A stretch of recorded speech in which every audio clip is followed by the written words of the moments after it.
भगवान श्री कृष्णचंद्र जी अपनी इस माया का रहस्य और माया से मुक्त होने का मार्ग, क्योंकि प्रभु की सिवा कोई माया को जान नहीं सकता, कोई नहीं जान सकता। जिसे प्रभु परिचय करा दें वही जान सकता है। इतनी छलिया है कि आप अपनी आत्मा से भी उतना प्यार नहीं करेंगे जितनी माया से प्यार करेंगे। देखो ना, अनंत जन्म हमारे इसी माया के ही आकर्षण में तो व्यतीत हो रहे हैं। सच्चिदानंद स्वरूप होते हुए भी देह भाव को प्राप्त होकर भोगों में भटकना ये माया की ही प्रियता है। अगर इसके रहस्य को कोई जान पाया है तो प्रभु ने जिसको जनाया है, प्रभु ना जनावे तो कोई जान ही नहीं पा सकता, अनिर्वचनीय है। ऐसी इसकी महिमा माया की है कि बिल्कुल प्रभु के समतुल ही है। जैसे प्रभु अनिर्वचनीय ऐसे माया अनिर्वचनीय। जैसे प्रभु को सहसा नहीं जाना जा सकता ऐसे माया को सहसा नहीं जाना जा सकता। ये प्रभुमय है। बस ये भोक्ता भाव जो हमने स्वीकार कर लिया है यही हमारे साथ छल हो जाता है। कर्ता भोक्ता भाव ही छल हो जाता है। नहीं, माया और प्रभु ये दो नहीं है। बिल्कुल सत्य समझना, दो नहीं है। जैसे भगवान का अंश और भगवान दो नहीं है, ऐसे मम माया ममैव अंशो भगवान के वचन है। ये भगवत स्वरूप ही है। बस ये जो कर्ता भोक्ता भाव बैठा है यही हमें छल करने के लिए माया को मार्ग दे देता है। नहीं तो जहां कर्ता भोक्ता भाव हटेगा तो आप देखोगे एकमात्र सच्चिदानंद प्रभु के सिवा न कोई था, न है, न रहेगा। अब प्रभु कृपा करके बता रहे हैं कि हमारी माया से तुम कैसे बचोगे। माया से जो हमें भ्रम में फंसा करके बराबर दुख शोक संताप ये गुण और दोष धर्म में फंसाती है, जिसे राग और द्वेष कहते हैं, जिसे हर्ष शोक अनुकूलता प्रतिकूलता कहते हैं। ये इसका धर्म है। इसी धर्म से जाना जाता है कि हम माया से प्रभावित हो रहे हैं। पर जब प्रभावित होंगे तब आप नहीं जान पाएंगे। जब आपकी शुद्ध सात्विक वृत्ति होगी तब पहचानोगी कि अरे अभी तक तो माया में ही मैं फंसा रहा। अपने में गुण धर्म, दूसरों में दोष धर्म, इसकी प्रधानता है माया की। और जब दूसरों में गुण धर्म और अपने में दोष धर्म, यहां से भक्ति प्रारंभ होती है। मैं तृणादपिषु नीचेन, बहुत नीच हूं, क्वाहम तुच्छा परम अधमा प्राण्यो गर्ह कर्म, यहां से भक्ति प्रारंभ होती है। जब तक आप में कुछ गुण दिखाई दे तब तक माया से छले जा रहे हैं। और जब आपको ऐसा लगने लगे मेरे जैसा अधम कौन, पर मेरी प्रियाजू की कृपा है, बस अब यहां से प्रारंभ होता है माया रहित मार्ग। जब तक रागात्मक वृत्ति कोई अच्छा लग रहा है, द्वेषात्मक वृत्ति कोई बुरा लग रहा है, तब तक आपका अंतःकरण त्रिगुणात्मिका माया से प्रभावित है। इससे कैसे बचा जाए, माया के प्रभाव से कैसे बचा जाए, तो स्वयं श्री भगवान कह रहे हैं अभ्यास योग युक्तेन चेतसा नान्यगामिनी स्वामिना परमं पुरुषं दिव्यं याति पार्थानुचिंतयन्।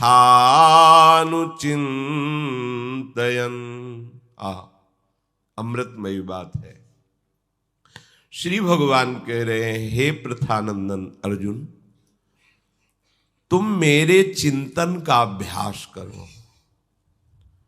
जहां परम पदवी की प्राप्ति की बात आती है, वहां श्री भगवान चिंतन शब्द का प्रयोग करते हैं। बहुत से श्लोकों में चिंतन, चित्त वृत्ति का निरंतर प्रभु में लगे रहना ही चिंतन कहते हैं। इसीलिए अभ्यास शब्द कहा है कि चिंतन होना कठिन होता है। क्रियाएं करने का हमारा सहज स्वभाव बन गया है। बड़े भाग्यशाली हैं जो भागवती क्रियाएं स्वीकार करके प्रभु की प्रसन्नता के लिए करते हैं, पर प्रायः अहम धर्म से युक्त होकर स्वसुख वांछा से प्रेरित होकर सारी क्रियाएं की जाती हैं। अहंकार विमूढ़ात्मा करता हमिति मन्यते, मैंने ऐसा किया, मैं ऐसा कर रहा हूं, मैं ऐसा करूंगा, इसी से प्रेरित होकर सारी क्रियाएं होती हैं। कोई बड़ा भाग्यशाली होता है जो श्री प्रियालाल का शरणागत होकर नाम जप करना, वाणी पाठ करना, नाम कीर्तन करना, प्रियालाल की सेवा की भावना रखना, प्रियालाल के समर्पण करने के लिए ही सारी चेष्टाएं करना, ये तो बाहरी बात है। जो अंतर में प्रवेश करेगी, ये अभ्यास है बाहरी। यदि इसका अंतर में प्रवेश नहीं हो रहा तो अभी अभ्यास में त्रुटि है। ध्यान से सुनना, आपका भागवतिक अभ्यास चल रहा है और आपका चिंतन भागवतिक नहीं है तो अभी त्रुटि है। खोजो, कोई धर्म विरुद्ध आचरण है आप में, कोई पापाचरण है, कोई मनमुखी चाल है जो आपको आपकी भागवतिक क्रियाओं का जो फल है वो नहीं प्राप्त होने दे रहा। भागवतिक क्रियाओं का क्या फल है? सब साधन कर यह फल सुंदर, प्रभुपद पंकज प्रीति निरंतर। अपने आराध्य देव में एक एक चित्त की वृत्ति का समर्पित हो जाना, ये समस्त साधनाओं का फल है। मुरारी पादार्पित चित्त वृत्ति, एक एक वृत्ति कृष्णाकार, एक एक वृत्ति श्यामा श्याम के चरणारविंद में। यदि चित्त वृत्ति विषय चिंतन में है, चित्त वृत्ति क्रियाओं की नाना प्रकार के नानात्व के चिंतन में है, तो अभी हमारी साधना में, उपासना में त्रुटि है। अभ्यास योग युक्तेन क्या चेतसा नान्य गामिना, आपका चित्त पंग हो जाए, जाए ही ना, जाने की सामर्थ्य ही ना रह जाए, यह है साधना का स्वरूप। भगवत प्राप्ति क्रियाओं से नहीं, चिंतन से होती है। सत क्रियाओं से असत क्रियाओं का त्याग और सत क्रिया के फलस्वरूप आराध्य देव के चरणारविंद की चिंतन वृत्ति का जागृत हो जाना, ये साधना का फल है, ये उपासना का फल है। गदगद सुर नयना सजल, दंपति रस रहे भीन, यही गति वृंदा विपिन में फिरे प्रेम तन लीन। ये सब साधना का फल है। आराध्य देव के चिंतन में रोमांच हो रहा है,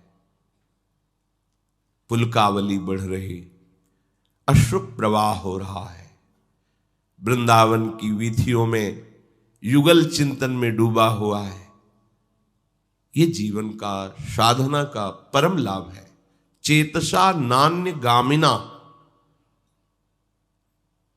हमारा चित्त कहीं और जाए ना, तो इसका परिणाम परमम दिव्यम, जो परम दिव्य है, परम पुरुष है, हे पार्थ, बार बार चिंतन के प्रभाव से उनकी प्राप्ति हो जाती है।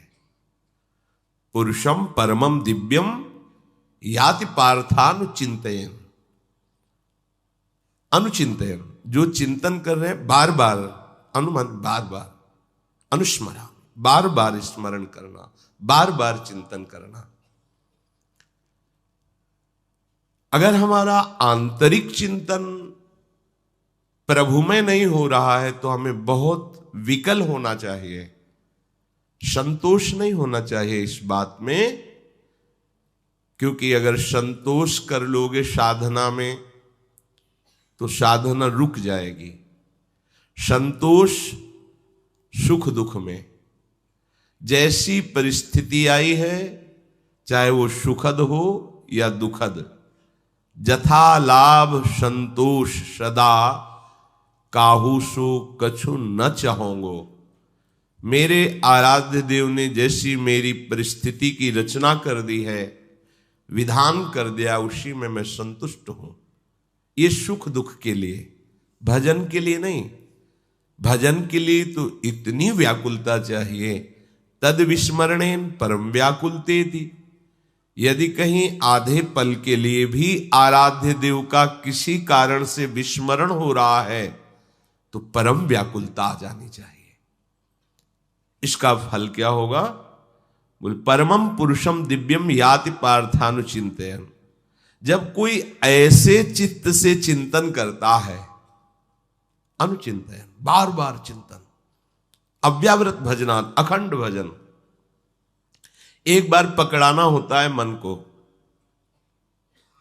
ये ज्यादा परिश्रम की बात नहीं है, इसमें थोड़ी लालसा की बात है। अगर कहीं कृपा से लालसा जागृत हो जाए भगवत प्राप्ति की, साधु संग की कृपा से भजन की वृत्ति जागृत हो जाए, हमारा हृदय इस बात के लिए लालायित हो जाए कि अब बहुत समय हो गया, अब तो बस प्रियालाल को ही प्राप्त करना हमारा हृदय का उद्देश्य होगा। इसमें दम है, इसमें सामर्थ्य है कि आपका चिंतन बदल देगी। एक बार इसको पकड़ाना होता है। बहुत कृपा है मन की। जिस मन को धिक्कार दिया जाता है, हम आपको बताते हैं वो बहुत कृपा कर रहा है। उसको पकड़ा दो एक बार नाम, एक बार रूप, एक बार चरणों का आश्रय, एक बार लीला का रसास्वादन, फिर ये जाने वाला नहीं। जैसे हमने इसे विषय सुख पकड़ाया तो इतना प्रयास करने पर भी ये नहीं छोड़ पा रहा, ऐसे ही यदि गुरु कृपा से, भगवत कृपा से एक बार इसे हम नाम पकड़ा दें, बस फिर हमारा काम बन जाएगा। ये छोड़ता नहीं, ये सच्ची बात कह रहा हूं। ये अभी आप पकड़ा नहीं पाए हैं, विषय ही पकड़े हैं, इसलिए आपको लगता है कि भजन में मन नहीं लगता, भजन कैसे होगा, ये तो बड़ा कठिन है। पर हम आपको कह रहे हैं कठिन भजन नहीं है, कठिन है लालसा। ये लालसा यदि जागृत हो जाए श्यामा श्याम से मिलने की, या संसार से मुक्त होने की, या परम सुख प्राप्ति की, और वो पूर्ति होती है भजन से, और भजन की चाह प्रकट हो जाए, हम भजन पकड़ा दे मन को, बस हो गया काम। सच्ची माने, जागते सोते उठते बैठते, शौच में अशौच में, कैसी भी परिस्थिति हो, प्रणाम है मन को, धन्यवाद है मन को कि उसने अपने स्वभाव का बर्ताव यहां भी किया। मन का स्वभाव जिसे पकड़ लेता है, छोड़ने की चेष्टा करने पर भी हम उससे नहीं छुड़ा पाते। यही स्वभाव हमारे काम आ गया। मन की यही वृत्ति हमें निहाल कर दी, इसका स्वभाव हमारे काम आ गया। गुरु कृपा से जब इसको नाम मंत्र पकड़ा दिया गया, कभी कभी मन को प्रणाम करने का बार बार मन होता है। आप कहोगे दो मन होते हैं? हाँ, एक अशत वृत्ति का, एक शत वृत्ति का, और उसी दोनों मन को तदात्म भाव से स्वीकार किया हुआ वो आत्मस्वरूप बार बार उस शत मन को प्रणाम करता है। कैसी इसकी वृत्ति है, आश्चर्य होता है। कोलाहल मच रहा है, वो मंत्र को ऐसे जागृत करता है कि एक क्षण के लिए विस्मरण नहीं। न नींद है, न जागृत अवस्था है, केवल मंत्र, केवल नाम छाया हुआ है। न सो रहा है, न जग रहा है, एक अजीब स्थिति, उन्मनी अवस्था। आप पकड़ाइए तो मन को नाम, घबरा रहे हैं आप, एक बार इससे पकड़ा दीजिए। देखा है, बता रहे हैं आपको कि हम बार बार धन्यवाद देते हैं मन को, जरा सा विक्षेप बर्दाश्त नहीं होता। वही मन जिसको नाम जपना बर्दाश्त नहीं हो रहा था, विषय चिंतन में सुख मान रहा था, उसी मन को गुरु कृपा से जब गुरु मंत्र और नाम पकड़ा दिया और उसने लालसा युक्त होकर पकड़ लिया, अब वो छोड़ता नहीं। सोवत हूं रसना रटे, राधा कृष्ण सुनाम। नींद में पड़ा तुम्हें उपासक दिखाई दे रहा है, पर उसके नाम चल रहा है, क्योंकि मन ने पकड़ लिया। जैसे स्वप्न की रचना मन ही करता है, ऐसे ही मन लग रहा है कि सुषुप्ति में है, पर नहीं। या तो कोई दिव्य लीला दर्शन, या तदाकार वृत्ति मंत्र में, नाम में आ गया ना अभ्यास का फल। परमम पुरुषम दिव्यम याति पार्थानुचिंतयन। ये बार बार चिंतन करने का फल मिला कि चित्त ने पकड़ लिया मंत्र को, नाम को, आप कोई नहीं छुड़ा सकता। तभी तो संत जन कहते हैं, जो इस अवस्था को प्राप्त है, कि मेरा भजन तो अब राम करते हैं। मैं क्या भजन करूं, मेरा भजन राम करते हैं। क्यों? क्योंकि इंद्रियाणाम मनश्चास्मि, इंद्रियों में मैं मन हूं, अब मन नाम जप कर रहा है, मन भजन कर रहा। मैं तो देख रहा हूं केवल बैठे बैठे, मैं भजन नहीं कर रहा, मैं तो देख रहा हूं, भजन मन कर रहा है। और मन ही बंधन मोक्ष का कारण है। विषयों का चिंतन करने वाला मन बंधन युक्त और भगवत चिंतन कर, अब वो मोक्ष पदवी में विराजमान है, जिसका निरंतर भजन चल रहा है। कविम पुराण मनुषासितार मनोरणीयांश मनुस्मरेद्यः सर्वस्य धातारमचिन्त्य रूप मादित्य वर्णम तमसः परस्तात्। संपूर्ण प्राणियों को और उनके संपूर्ण शुभाशुभ कर्मों को जानने वाले होने से उस परमात्म तत्व को कवि कहा गया है। उस सब की जानता है। जो भी आप एकांत से एकांत में भी गुप्त कार्य करते हैं, चाहे वो शुभ हो या अशुभ हो, साधन हो या असाधन हो, सब कुछ उसको पता है। और आपकी गति, आपकी दुर्गति सब उसको पता है। इसीलिए एक नाम प्रभु का कवि है।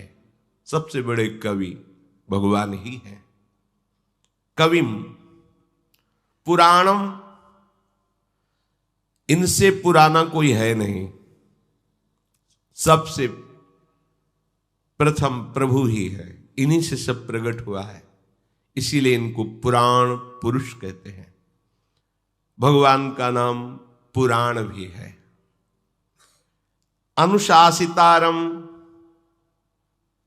हम देखते हैं तो नेत्रों से, पर नेत्रों की नेत्रेंद्री के ऊपर शासन होता है मन का, मन के ऊपर बुद्धि का, और बुद्धि के ऊपर अहम का शासन होता है। पर अहम पर जो शासन करते हैं वो भगवान है, वो श्री कृष्ण है, जो सबका शासक है, बाहर और भीतर, सबका प्रेरक है, सबका प्रकाशक है, वो हमारे प्रभु श्री कृष्ण है। इसलिए अनुशासितारम उनको कहा गया है, सब पर शासन है। अब इसको सहज भाषा में समझ लीजिए, हमको परेशान नहीं होना है। सबके शासनकर्ता प्रभु हैं, इन प्रभु का आश्रय ले लो, बेपरवाह हो जाओ। पर आप आश्रय नहीं ले पाते, इसलिए बेपरवाह नहीं हो पा रहे।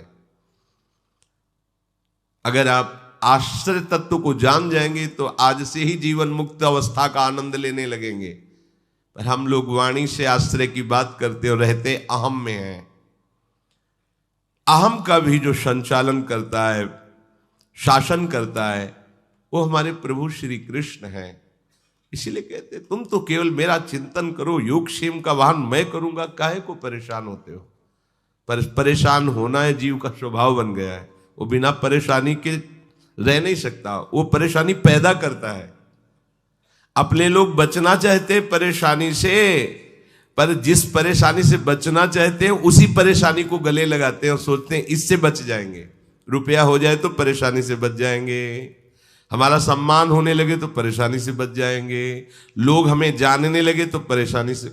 ये सब परेशानी पैदा कर रहे हो, यही तो परेशानी है। भगवान मिल जाए तो परेशानी से बच जाओ, ये कहां कोई जान पा रहा है। माया मिल जाए तो हम परेशानी से बच जाए, प्रॉब्लम ही प्रॉब्लम। चाहे जिधर देख लो सब समस्या ही समस्या। भगवान के बिना समस्या का समाधान नहीं होना। हमारी समस्याओं का समाधान एकमात्र प्रभु श्री हरि से ही होगा। जब हम जानते हैं कि हमारे अहम पर, मन पर, इंद्रियों पर एकमात्र शासन भगवान का है, तो हम काहे को अहंकार करें कि हम ठीक कर लेंगे। ऐसे हो जाओ तो सीधे उनका शासन चलेगा और उनके शासन का परिणाम होगा शास्त्र सम्मत जीवन। शास्त्र के विरुद्ध आचरण नहीं रह जाएगा। जब अहम का शासन होता है तो नाना प्रकार के पापाचरण होते हैं, और जब भगवान का शासन स्वीकार हो जाता है तो निष्पाप और महात्मा हो जाता है, चाहे गृहस्थ में हो चाहे विरक्त में हो। ये ध्यान रखना चाहिए। सब ईश्वरों के भी ईश्वर, सबको प्रकाश देने वाले सर्व सामर्थ्यशाली हमारे आराध्य देव हैं। बस तभी तो गोस्वामी जी ने बहुत विचार करके लिखा है, हौ हार्यो करि जतन विविध विधि अतिशय प्रबल अजय, तुलसीदास बस होए तबहि जब प्रभु पेरक बर जाए। वो डांट दे तो अभी ठीक हो जाए, तो क्या करें, हार जाओ और प्रभु की शरण में हो जाओ। पर ये नाटक हारने का करता है, असली में नहीं हारता है, इसलिए प्रभु भी मुस्कुराते रहते हैं। आगे तो प्रभु के सामने कहेगा मैं हार गया, और पीछे कहेगा मैं देख लूंगा, अभी कुछ बकाया है। जब तक थोड़ा अहंकार बकाया है तब तक इनका प्रभाव नहीं समझ में आता प्रभु का। जहां अहंकार खत्म हुआ वहीं प्रभु का अवतार हो जाएगा आपके जीवन में। प्रभु आपके हृदय में प्रकाशित हो जाएंगे। जैसे अहंकार रहित होकर के आश्रय अन्य बिल्कुल ना रह करके द्रौपदी ने पुकारा तो वस्त्रावतार हो गया, ऐसे ही आपके अंदर भाव का प्रादुर्भाव हो जाएगा। भगवान भाव स्वरूप से, वो बस लाडली जी को रिझा लिया, भाव आ गया तो भावोत्सवेन भजताम रस काम धेनुम। हमारी महारानी जी हम पर कृपालु हो जाएंगी, अपनी सेवा में हमें बुला लेंगी यदि हमारे अंदर भाव कौन है, यही प्रभु श्री कृष्ण ही है। ये भाव में है, ये चिदानंद भाव किसी साधना का फल नहीं है। ये प्रभु ही भाव स्वरूप से प्रकाशित हो जाते हैं, उसी भाव से लाडली जो रीझ जाती है, वो भाव भगवत स्वरूप है। हम क्यों परेशान हैं? बस प्रभु से बिलग हैं इसलिए परेशान। क्या परेशानी है? सही माने में देखो क्या परेशानी है? जब हमारे मालिक, हमारे स्वामी और हमारे ही नहीं समस्त जगत के शासक है, वो कह रहे हैं तुम चिंता मत करो। हमें चिंता नहीं करनी चाहिए, पर हम चिंता क्यों करते हैं? क्योंकि आश्रय अहम का है, मैं का है, प्रभु का नहीं है, इसीलिए ऐसा होता है। अणोरणीयान शम, प्रभु इतने छोटे हैं, इतने छोटे हैं कि सूक्ष्मदर्शी से भी नहीं देखे जा सकते। प्रभु को देखना तो बात, आज तक कोई भी वैज्ञानिक जीव को देख पाया है? कोई भी वैज्ञानिक, चलो जीव भी छोड़ो, तो भगवान का दिव्य अंश मन को एक्सरा किया, देखो ये मन टहल रहा है, नहीं। नेत्र गोलक को तुम देख सकते हो, ऑपरेशन कर सकते हो, लेकिन नेत्रेंद्री का नहीं। मन के चिंतन स्वरूप परिणाम स्थिति को आप देख सकते हो कि ये डिप्रेशन में जा रहा है, ये आनंदित हो रहा है, ये शोकित हो रहा है, पर मन को नहीं। फिर अत्यंत सूक्ष्म भगवान को कैसे कोई देख सकता है? वो इतने छोटे हैं, इतने छोटे हैं कि उनसे छोटा कोई है ही नहीं। अणोरणीयांशम, बहुत सूक्ष्म है, इसीलिए उनके प्रेम को भी कहा गया है सूक्ष्म तरम। प्रेम तो प्रभु से भी सूक्ष्म है, तभी तो इन सूक्ष्म प्रभु को भी अपने अधीन किए हुए है। वो इतना सूक्ष्म है कि सूक्ष्म प्रभु को भी अधीन करके सामने प्रकाशित कर देता है, जिसे सूक्ष्म तत्व कहा गया। कोई नहीं देख सकता, कोई नहीं जान सकता, प्रेम उनको भी अधीन करे। सूक्ष्म तरम, ये सूक्ष्म है। अणोरणीयांशम, लेकिन प्रेम सूक्ष्म तरम, वो इनसे भी सूक्ष्म है, इसीलिए इनको भी अधीन कर लेता है। भगवान का एक नाम है भक्ताधीन, आया भक्ताधीन मनः पूज्यो भक्ता नाम अभयंकर। तो भक्ताधीन भक्त के पास क्या होता है जिससे प्रभु अधीन हो जाते हैं? बोले प्रेम। प्रेम अधीन कर लेता है प्रभु को। इसलिए सूक्ष्मतरम, जो परमाणु कहा जाता है वो भी थोड़ा बड़ा है, उससे भी करोड़ों गुना छोटे सूक्ष्म प्रभु है। सूक्ष्म से, उनसे सूक्ष्म कोई है ही नहीं। अब इतने सूक्ष्म को ये मन बुद्धि कैसे पकड़ पाएंगे? इनकी तो क्षमता ही नहीं। ये सामने ही देख सकते हैं, लौट कर नहीं देख सकते मन बुद्धि। ये जहां प्रकाश पड़ रहा है माया को केवल इतनी गति है, लेकिन जो सबका परम प्रकाश है वही आके मन बुद्धि में स्फुरित हो जाता है। ये कृपा है उनकी। नहीं, अतर्क मन बुद्धि की तर्कना से परे है भगवत तत्व। मन बुद्धि तो प्रकृति के कार्य को देख सकते हैं, पर प्रकृति को नहीं पकड़ सकते। तो परमात्मा को कैसे पकड़ सकते हैं? प्रकृति के कार्य बाह्य बस। फिर परमात्मा के एक अंश से प्रकृति प्रकाशित है। जब प्रकृति को ही नहीं पकड़ सकते तो ये परमात्मा को कैसे पकड़ सकते हैं? आज तक किसी ने बताया हो कि ये माया है, हमने पकड़ लिया, माया को हमने पकड़ लिया। सब बोलते हैं माया ने हमें पकड़ लिया, लेकिन पूछो कौन, क्या है स्वरूप माया का, कहां पकड़े हैं? सब बोले माया, माया ग्रसित है इसीलिए ऐसा है। वो उसको बोल रहा है माया, और स्वयं माया ग्रसित है, और दोनों परिचय नहीं जानते कि माया किसे कहते हैं। प्रकृति को ही पकड़ पाना मन बुद्धि की बात नहीं, फिर परमात्मा को पकड़ लेना अत्यंत सूक्ष्म। सूक्ष्मता की अंतिम सीमा श्री कृष्ण है। देखो इसका मतलब क्या हुआ? हम कहीं भी होंगे वहां भी हमारे श्री कृष्ण है। कहीं भी होंगे, कितना निर्भय हो जाओगे जब आप श्री कृष्ण का बल हृदय में धारण करोगे।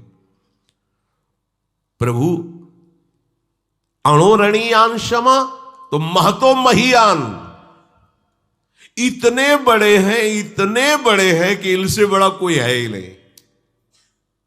ये कितने आनंद की बात। हमारा आराध्य देव इतने बड़े हैं कि जैसे एक ये रोम है ना, रोम में एक जो एक बिंदु सा दिखाई देता है उसे रोमकूप कहते हैं। भगवान के एक रोमकूप में करोड़ों ब्रह्मांड ऐसे लगे रहते हैं। जैसे गूलर का पेड़ देखो ना तो लाखों करोड़ों गूलर एक डाली में ऐसे छोटी छोटी लाल लाल, और उनके भीतर देखो तो ऐसे पंख वाले भुनगे होंगे छोटे छोटे। हम सब भुनगे की तरह एक एक ब्रह्मांड में है। भगवान के रोमकूप में करोड़ों ब्रह्मांड, ब्रह्मांड निकाया निर्मित माया रोम रोम प्रतिवेद कहे। ये करोड़ों ब्रह्मांड एक रोम को, इतने बड़े हैं भगवान हमारे, इतने छोटे कि उनसे छोटा कोई है, इतने बड़े कि उनसे बड़ा कोई है। मैं तो महीयान सर्वस्व धातारम। ओहो, अनंत कोटि ब्रह्मांडों को अपने में धारण करते हैं। दिखलावा ते माते अद्भुत रूप प्रचंड रोम रोम प्रतिलागे कोटि कोटि ब्रह्मांड, ब्रह्मांड निकाया निर्मित माया रोम रोम प्रतिवेद कहे। सर्वस्व धातारम, अनंत कोटि ब्रह्मांडों का पोषण करते हैं। धाता है, जैसे माता अपने बच्चों का पोषण करती है, अनंत जीवों का पोषण। देखो ऐसे ऐसे सुंदर रंग बिरंगे पक्षी हैं कि चित्त लुभायमान हो जाए। उनको किसने रंगा? एक ही पक्षी के कई रंग शरीर में है। चोंच ऐसी तो यहां के बाल अलग तो ऐसे अलग, कैसा सुंदर। और सबका भरण पोषण, सबका भरण पोषण अनंत जीवों का। ओहो, धातारम। जब अनंत जीवों का कर रहे हैं तो आपका भी कर रहे हैं। ये भगवान का परिचय देने का मतलब क्या समझ रहे हो?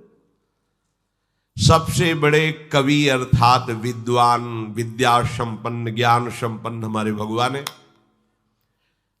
पुराणम, सबसे पुराने पूर्वज महान हमारे भगवान है।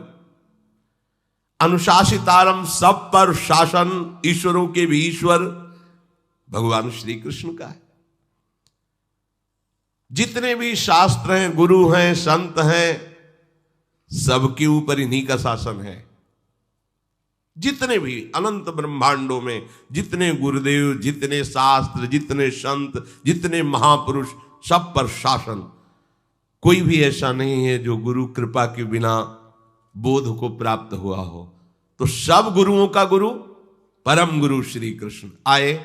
आखिरी में यहीं से शुरू होता है आखिरी, इसीलिए इनको वंदे कृष्णम जगत गुरु। कोई भी हो, जितने भी शास्त्र हैं सब इन्हीं गुरु की वाणी है।